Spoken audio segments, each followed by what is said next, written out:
ஒரு குளுக்கோஸை hydrogen cyanide கொண்டு வினைப்படுத்தும் பொழுது ஒரு விளைபொருள் கிடைக்கிறது. அந்த விளைபொருளை நீரார் பகுத்தலுக்கு உட்படுத்தும் போது மற்றொரு விளைபொருள் கிடைக்கிறது.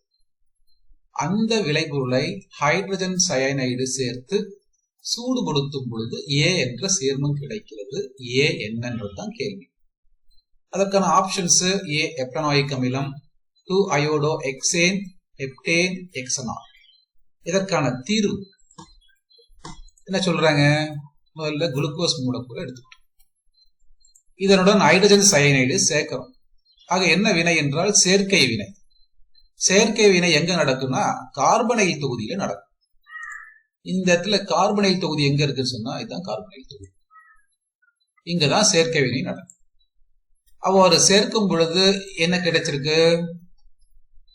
செயற்கை விளைபொருளான குளுக்கோஸ் சயனோஹைட்ரின் கிடைக்கும். குளுக்கோஸ் சயனோஹைட்ரின் என்கின்ற விளைபொருள் கிடைக்கிறது. அதை நீரார் பகுத்தலுக்கு உட்படுத்தும் பொழுது அந்த அமில தொகுதி, அதாவது இந்த சயனோ தொகுதியானது அமில தொகுதியாக மாற்றப்படுகிறது. எங்க இருக்கு? சயனோ தொகுதி.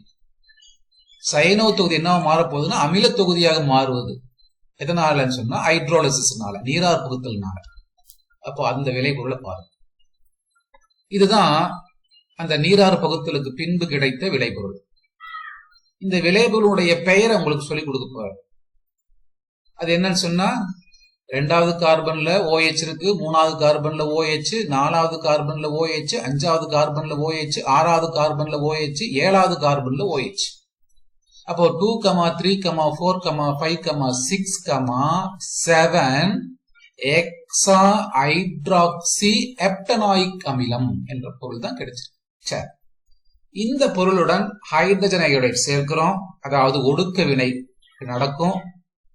சேர்த்து சூடுபடுத்தும் பொழுது நமக்கு ஒடுக்க பொருளான எப்டனாயிக் அமிலம் கிடைக்கிறது. 7 கார்பன் கொண்ட ஒரு அமிலம். ஆக எப்டனாயிக் அமிலம் என்பதுதான் இந்த